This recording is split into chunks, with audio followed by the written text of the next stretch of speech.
This is Pooja Sharma from Pooja Sharma classes. उम्मीद करती हूँ आप सब अच्छे होंगे। सीटेट 2024 के लिए क्लासेस चल रही हैं। इसमें हम आपके साथ डिस्कस करेंगे सीडीपी को।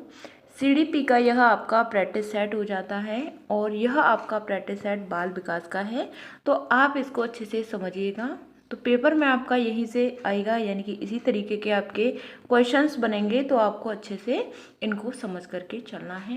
तो चलिए स्टार्ट करते हैं। मैं यहाँ पे आपके जो टॉप क्वेश्चन है, टॉप क्वेश्चंस को करा रही हूँ, तो आप इनको अच्छे से देखिएगा, समझिएगा। तो चलिए स्टार्ट करते हैं। आपको वीडियो पसंद आती है तो वीडियो को लाइक कर देना और अपने दोस्तों के साथ शेयर कर देना। अगर आप चैनल पर नए आए हैं तो चैनल को सब्सक्राइब जरूर कर लेना। तो स्टार्ट करते हैं। क्वेश्चन नंबर 1 आता है आपका कि निम्नलिखित में से कौन से कथन सही नहीं है। निम्नलिखित में से कौन से कथन सही नहीं है, तो आपको यहाँ पे बताना है। तो ऑप्शन 1 आता है कि विकास क्या है, क्रमबद्ध व व्यवस्थित होता है। विकास है वह कैसा होता है, क्रमबद्ध होता है और कैसा होता है, विकसित होता है। ऑप्शन 2 आता है आपका कि विकास केवल आनुवंशिकता से प्रभावित होता है। ऑप्शन 3 आता है कि विकास सभी क्षेत्र एक दूसरे पर निर्भर होते हैं, यानी कि विकास के जो सभी क्षेत्र हैं एक दूसरे से क्या होते हैं, इंटर रिलेटेड होते हैं। ऑप्शन 4 आता है आपका कि विकास की गति क्या होती है, व्यक्तिगत होती है, यानी कि इंडिविजुअल डिफरेंस होता है इसमें, यानी कि विकास की जो गति होती है, उसकी रेट होती है, वह कैसी होती है, व्यक्तिगत होती है। तो यहाँ पे आपसे पूछा है कि कौन सा कथन सही नहीं है। तो डेवलपमेंट से आपका एक क्वेश्चन बिल्कुल फिक्स क्वेश्चन है, तो आपको अच्छे से समझना है। तो यहाँ पे मैं बात करूँ नहीं वाली बात की गई है, तो इसका सही आंसर आपका ऑप्शन नंबर 2 हो जाता है कि विकास केवल आनुवंशिकता से प्रभावित होता है। यहाँ पे केवल आ रहा है, तो यह आपका क्या होता है, नेगेटिव होता है। यहीं पे आपका आंसर हो जाता है, क्योंकि सही नहीं है पूछा है, तो विकास केवल आनुवंशिकता से प्रभावित होता है, यह बात आपकी यहाँ पे गलत हो जाती है। हमारा जो विकास है, हमारा विकास है वह आनुवंशिकता से और हमारे वातावरण से, जहाँ पे हम रहते हैं, उन दोनों से क्या होता है, प्रभावित होता है। तो यहाँ पे केवल बात की गई है सिर्फ आनुवंशिकता से, हेरिडिटी से, तो यह बात आपकी गलत हो जाती है। ठीक, क्वेश्चन नंबर आपका 2 आता है। आपको बताना है कि भाषा अर्जन के संदर्भ में निम्नलिखित में से कौन सा चरण संवेदनशील है। भाषा अर्जन के संदर्भ में निम्नलिखित में से कौन सा चरण संवेदनशील है। तो ऑप्शन बनाता है आपका जन्म पूर्व अवस्था है। ऑप्शन 2 आता है प्रारंभिक बाल्यावस्था है। ऑप्शन 3 आता है किशोरावस्था है। ऑप्शन 4 आता है आपका वयस्क अवस्था है। तो आपको बताना है कि भाषा अर्जन के संदर्भ में निम्नलिखित में से कौन सा चरण आपका संवेदनशील हो जाता है। तो संवेदनशील चरण आपका कौन सा होता है, यह आपकी अर्ली चाइल्डहुड होती है, यानी कि प्रारंभिक बाल्यावस्था होती है। यहाँ तक बात क्लियर। जो आपकी प्रारंभिक बाल्यावस्था होती है, यह आपका संवेदनशील चरण होता है बच्चे के भाषा अर्जन के लिए। ठीक, चलिए क्वेश्चन नंबर आपका 3 आता है। आपको बताना है कि डॉट डॉट डॉट और डॉट डॉट डॉट बच्चों के सामाजिकरण के द्वितीय कारक हैं। बच्चों के सामाजिकरण के द्वितीय कारक बताना है। यहाँ से आपका बिल्कुल एक क्वेश्चन फिक्स है, आपको चीज़ों को अच्छे से समझना है। तो सामाजिकरण से आपका यहाँ पे क्वेश्चन फिक्स हो जाता है। तो द्वितीय कारक कौन से हो जाते हैं, तो परिवार और आपका आस पड़ोस होता है, धर्म और अभिभावक होते हैं, स्कूल और धर्म होता है, या फिर परिवार और स्कूल होता है। यहाँ पे आपसे द्वितीय कारक पूछा है, तो मैं आपको थोड़ा सा यहाँ पे बता दूं कि जो आपका प्रथम कारक होता है, प्रथम में आपका क्या आता है, परिवार आता है। परिवार आता है, परिवार के जो सदस्य होते हैं वह आपके आ जाते हैं। और द्वितीय की मैं बात करूं तो द्वितीय में आपका जो विद्यालय होता है, क्या होता है, विद्यालय होता है। और मैं यहाँ पे बात करूँ जो आपका धर्म होता है, धर्म होता है, आपका जो आस पड़ोस होता है, क्या होता है, आस पड़ोस होता है, ठीक, आपका आस पड़ोस होता है, यह आपके क्या हो जाते हैं, यह आपके द्वितीय कारक के अंतर्गत आते हैं, यह आपके सेकेंडरी हैं, और यह आपका प्राइमरी है, यानी कि परिवार और आपके अभिभावक है, यह आपके फर्स्ट कारक होते हैं, प्राथमिक कारक हो जाते हैं सामाजिकरण के। तो यहाँ पे पूछा है कि जो आपका द्वितीय कारक पूछा है, तो द्वितीय कारक क्या हो जाता है, तो यहाँ पे आपका परिवार आ गया, तो यह तो आपका गलत हो जाता है। धर्म बात सही है, लेकिन अभिभावक आ गए तो यह बात गलत हो जाती है। परिवार और स्कूल बिल्कुल बात गलत होती है, परिवार आपका प्राथमिक है और स्कूल आपका द्वितीयक है, क्योंकि आपसे यहाँ पे प्राथमिक और द्वितीयक नहीं पूछा है, आपसे पूछा है द्वितीयक कारक। तो आपका स्कूल और जो आपका धर्म होता है, रिलीजन होता है, यह आपका द्वितीयक कारक हो जाता है। Option number 3 is the right answer. Question number आपका 4 आता है, आपको सभी क्वेश्चंस अच्छे से समझ में आ रहे होंगे तो आप वीडियो को लाइक जरूर कर देना। क्वेश्चन नंबर 4 आता है आपका कि जीन प्याजे के संज्ञानात्मक विकास के अनुसार बच्चे के संरक्षण की अवस्था में कर पाते हैं, यानी कि बच्चे हैं वह संरक्षण कौन सी अवस्था में कर पाते हैं, यह बात आपसे पूछी है। तो बताना है आपको कि बच्चे कौन सी अवस्था में संरक्षण कर पाते हैं। तो यह आपकी संवेदी पेशीय अवस्था होती है, यह आपकी पूर्व संक्रियात्मक अवस्था होती है, यह आपकी मूर्त संक्रियात्मक अवस्था होती है, या यह आपकी अमूर्त संक्रियात्मक अवस्था होती है। जीन प्याजे के संज्ञानात्मक विकास के अनुसार बच्चे के संरक्षण की अवस्था कौन सी होती है, बच्चा संरक्षण कौन सी अवस्था में कर पाते हैं, यह बात आपको यहाँ पे बतानी है। तो हम यहाँ पे बात करते हैं कि जो बच्चे हैं वह संरक्षण यह मूर्त अवस्था में कर पाते हैं। कौन सी अवस्था में, कंक्रीट ऑपरेशनल स्टेज में यह कर पाते हैं, और यह अवस्था आपकी 7 से 11 वर्ष की अवस्था होती है। 7 से 11 वर्ष की अवस्था होती है। कौन सी अवस्था, कंक्रीट ऑपरेशन स्टेज, ठीक, इतना आपको ध्यान रखना है। यहाँ पे बच्चे हैं क्या कर पाते हैं, संरक्षण कर पाते हैं चीज़ों को, और यहाँ पर बच्चे हैं चीज़ों को देख करके समझ पाते हैं, ठीक। चलिए अब हम यहाँ पे बात करते हैं जो आपकी संवेदी पेशी अवस्था होती है, यह आपकी 0 से 2 वर्ष की अवस्था होती है। और मैं इसकी बात करूँ जो आपकी पूर्व संक्रियात्मक अवस्था होती है, यह आपकी 2 से 7 वर्ष की अवस्था होती है। और अमूर्त संक्रियात्मक अवस्था की बात करूं तो 11 से 15 वर्ष की यह अवस्था हो जाती है जीन प्याजे के अनुसार। इनके सिद्धांत को हम, जीन प्याजे के सिद्धांत को हम अवस्था के सिद्धांत के नाम से जानते हैं। और जीन प्याजे की मैं बात करूं तो यह आपके स्विट्जरलैंड के वैज्ञानिक हो जाते हैं। इन्होंने अपनी बच्चों की अवस्थाओं में जो परिवर्तन हुआ था उनको खोजा था। यहाँ तक बात क्लियर, इतना आपको ध्यान रखना है। क्वेश्चन नंबर आपका 5 आ जाता है, आपको बताना है कि मूर्त संक्रियात्मक अवस्था बच्चों को पढ़ाते हुए एक शिक्षिका को क्या नहीं करना चाहिए।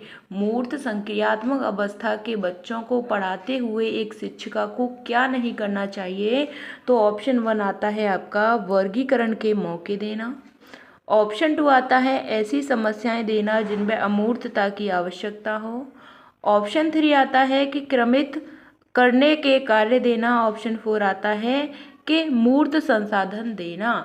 तो क्या नहीं करना चाहिए, कौन सी अवस्था में, मूर्त संक्रियात्मक अवस्था में बच्चों को पढ़ाते हुए एक शिक्षिका को क्या नहीं करना चाहिए, यह बात आपको बतानी है। तो क्वेश्चन नंबर 5 का सही आंसर होता है आपका ऑप्शन नंबर 2 हो जाता है। क्या हो जाता है, ऑप्शन नंबर 2 हो जाता है कि ऐसी समस्याएं देना जिनमें अमूर्तता की आवश्यकता हो। अमूर्तता की आवश्यकता की हम बात करते हैं तो यह अवस्था आपकी 11 से 15 वर्ष की अवस्था हो जाती है। और हम यहाँ पे बात कर रहे हैं मूर्त संक्रियात्मक अवस्था की, यानी कि 7 से 11 वर्ष की अवस्था की बात कर रहे हैं।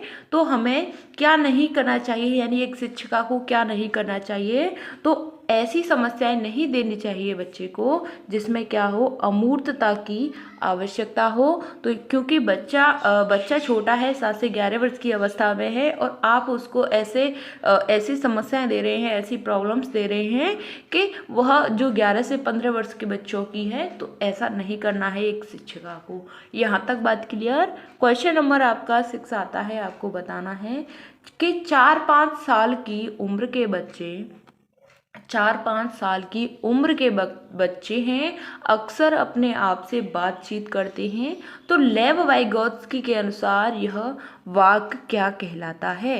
कैसे बात करते हैं? वह अपने आप से बात करते हैं, 4-5 साल के बच्चे हैं। तो लेव वाइगोत्स्की के अनुसार आपको बताना है यह वाक्य आपका क्या कहलाता है। तो उनकी आत्म केंद्रितता को दर्शाता है। यहाँ पे आपको थोड़ी सी बैकग्राउंड में नॉइस आ रही होगी क्योंकि बाहर आप किसी का मतलब घर बन रहा है, तो आप इस चीज़ को इग्नोर कीजिएगा। तो उनकी आत्म केंद्रितता को दर्शाता है। ऑप्शन 2 आता है आपका कि उनके संज्ञानात्मक विकास में बाधा डालता है। ऑप्शन 3 आता है कि उनके सामाजिक विकास में बाधा डालता है। ऑप्शन 4 आता है कि उनके अपनी सोच नियमित करने में क्या करता है, मदद करता है। तो यह बताना है कि बच्चा है वह 4-5 साल का है और अक्सर वह अपने आप से बातचीत कर रहा है। तो लेव वाइगोत्स्की के अनुसार बताना है यह चीज़ क्या कहलाती है। तो यह आपका ऑप्शन नंबर 4 हो जाता है कि उनके अपनी सोच नियमित करने में क्या करता है, मदद करता है। ओवन थिंकिंग में क्या करता है, वह हेल्प करता है। इतना आपको ध्यान रखना है। क्वेश्चन नंबर आपका 7 आता है कि निम्न में से किसने जोड़ दिया कि व्यक्तिगत विकास को सामाजिक और सांस्कृतिक संदर्भ के बिना नहीं समझा जा सकता। निम्नलिखित में से किसने जोड़ दिया कि व्यक्तिगत विकास को सामाजिक और सांस्कृतिक संदर्भ के बिना नहीं समझा जा सकता? तो यह आपके लेव वाइगोत्स्की हो जाते हैं, जीन पियाजे हो जाते हैं, बीएफ स्किनर हो जाते हैं, या फिर आपके लॉरेंस कोहलबर्ग हो जाते हैं। क्वेश्चन नंबर 7 का आंसर बताना है कि निम्न में से किसने जोड़ दिया कि व्यक्तिगत विकास को सामाजिक और सांस्कृतिक संदर्भ के बिना नहीं समझा जा सकता। तो सामाजिक सांस्कृतिक संदर्भ की मैं बात करूं, यानी कि जो आपके लेव वाइगोत्स्की है, यह आपके किसकी बात करते हैं, एससीएल की बात करते हैं, यानी कि सोशल, कल्चरल और आपका लैंग्वेज। सोशल यानी कि सामाजिक, कल्चरल यानी कि सांस्कृतिक, एल लैंग्वेज, ठीक, यानी भाषा। ठीक, तो कौन बात करते हैं सामाजिक संदर्भ के बारे में? तो यह आपके लेव वाइगोत्स्की हो जाते हैं। ऑप्शन नंबर आपका यहाँ पे 1 सही आंसर हो जाता है। जीन पियाजे की बात करूं तो यह आपके संज्ञानात्मक विकास की बात करते हैं। बीएफ स्किनर की बात करूं तो इनका एक सिद्धांत है अभिक्रमित अन्वेषण का सिद्धांत, कई बार पूछा जा चुका है। क्रिया प्रसूत अनुबंधन का सिद्धांत, और इन्होंने चूहे और कबूतर पर प्रयोग किया था। ठीक, और मैं यहाँ पे लॉरेंस कोहलबर्ग की बात करूँ तो यह किसके लिए जाने जाते हैं? तो यह आपके नैतिक विकास के लिए जाने जाते हैं। किसके लिए? नैतिक विकास के लिए यह जाने जाते हैं। इतना आपको ध्यान रखना है। ठीक, क्वेश्चन नंबर 8 आता है लॉरेंस कोहलबर्ग से। यह आपका क्वेश्चन है कि लॉरेंस कोहलबर्ग के द्वारा प्रतिपादित नैतिक विकास के किस स्तर पर व्यक्ति यह तर्क देते हैं कि केवल समाज ही तय कर सकता है कि क्या सही है और क्या नहीं? तो ऑप्शन 1 आता है आपका कि यह आपका आज्ञा पालन एवं दंड अभिविन्यास है। ऑप्शन 2 आता है कि अच्छा लड़का अच्छी लड़की अभिविन्यास है। ऑप्शन 3 आता है कि आधिकारिकता एवं सामाजिक क्रम व्यवस्था अभिविन्यास है। ऑप्शन 4 आता है कि सार्वभौमिक नैतिक विकास सिद्धांत अभिविन्यास है। यहाँ पे पूछा है केवल समाज ही तय कर सकता है कि क्या सही है और क्या नहीं, तो समाज के बारे में यहाँ पे बात की गई है। तो इसका सही आंसर होता है आपका ऑप्शन नंबर 3। यह आपका क्या हो जाता है? यह आपका आधिकारिकता एवं सामाजिक क्रम व्यवस्था अभिविन्यास हो जाता है। Option number 3 is the right answer, इतना आपको ध्यान रखना है। क्वेश्चन नंबर आपका 9 आता है, आपको बताना है कि निम्नलिखित में से कौन सी व्याख्या गार्डनर प्रतिपादित तार्किक गणितीय बुद्धि का उल्लेख करती है। यह आपके गार्डनर हैं, यहाँ से आपका एक क्वेश्चन फिक्स है। तो गार्डनर की मैं बात करूँ तो यह इन्होंने बुद्धि को 8 प्रकार की बताया है, 8 टाइप की आपकी बुद्धि होती है, इतना आपको ध्यान रखना है। तो तार्किक गणितीय बुद्धि का उल्लेख करता है तो ऑप्शन 1 आता है आपका यहाँ पे कि यह आपका मानवीय अस्तित्व के मामलों पर सोचने का सामर्थ्य व संवेदनशीलता है। ऑप्शन 2 आता है कि ध्वनि व ताल के प्रति संवेदनशीलता है। ऑप्शन 3 आता है कि स्थानों के पैटर्न को पहचानने व उनमें फेरबदल करने की क्षमता है। ऑप्शन 4 आता है कि समस्याओं को तर्कपूर्ण तरीके से विश्लेषण करने व मसलों की वैज्ञानिक दृष्टि से विवेचन करने की क्षमता है। क्वेश्चन नंबर 9 का सही आंसर बताना है आपको कि कौन सी व्याख्या गार्डनर प्रतिपादित तार्किक गणितीय बुद्धि का उल्लेख करती है। तो क्वेश्चन नंबर 9 का सही आंसर होता है आपका ऑप्शन नंबर 4 हो जाता है कि समस्याओं को तर्कपूर्ण तरीके से विश्लेषण करने व मसलों को वैज्ञानिक दृष्टि से विवेचन करने की क्षमता है, यही आपकी तार्किक गणितीय बुद्धि कहलाती है। हम क्या करते हैं, तर्कपूर्ण तरीके से उसका विश्लेषण करते हैं और मसलों की वैज्ञानिक दृष्टि से उनका विवेचन करने की हमारे अंदर क्षमता होती है, वही आपकी तार्किक गणितीय बुद्धि कहलाती है। क्वेश्चन नंबर आपका 10 आ जाता है, आपको बताना है कि एक प्रगतिशील कक्षा में अधिगम क्या होता है। एक प्रगतिशील कक्षा में अधिगम की बात करते हैं। अधिगम का मतलब होता है सीखना। तो यह आपका अंतःक्रिया व संवाद द्वारा होता है। प्रगतिशील कक्षा में अधिगम आपका अंतःक्रिया व संवाद के द्वारा होता है। ऑप्शन 2 आता है कि शिक्षकों से अधिगमकर्ताओं द्वारा एक तरफा प्रसारण के रूप में होता है। ऑप्शन 3 आता है कि निष्क्रिय अभिग्रहण के द्वारा होता है। ऑप्शन 4 आता है कि केवल अधिगमकर्ताओं की जिम्मेदारी है व शिक्षिकाओं की कोई भूमिका नहीं है। क्वेश्चन नंबर 10 का सही आंसर आपको बताना है कि प्रगतिशील कक्षा में अधिगम क्या होता है। तो प्रगतिशील कक्षा में अधिगम आपका अंतःक्रिया व संवाद के द्वारा होता है, बिल्कुल बात सही है। और भी ऑप्शंस को देखते हैं तो शिक्षकों से अधिगमकर्ताओं के द्वारा एक तरफा आ गया प्रसारण, यह गलत हो जाता है। निष्क्रिय अभिग्रहण, बिल्कुल बात गलत हो जाती है, निष्क्रिय अभिग्रहण द्वारा नहीं होता। केवल आ गया, बिल्कुल आपको देख करके वहीं काट देना है। तो प्रगतिशील कक्षा में अधिगम होता है वह आपका अंतःक्रिया और संवाद के द्वारा होता है। Option number 1 is the right answer. यहाँ तक आपको सभी क्वेश्चन समझ में आ गए होंगे, अच्छे से समझ में आए होंगे। और आपको वीडियो पसंद आती है तो वीडियो को लाइक ज़रूर कर देना। आपका एक लाइक हमारे लिए बहुत ही महत्वपूर्ण हो जाता है, तो प्लीज़ आप लाइक तो कर ही सकते हैं। मिलते हैं फिर आपको आगे की नेक्स्ट वीडियो में, तब तक के लिए थैंक्स फॉर वॉचिंग। जय हिंद, वंदे मातरम।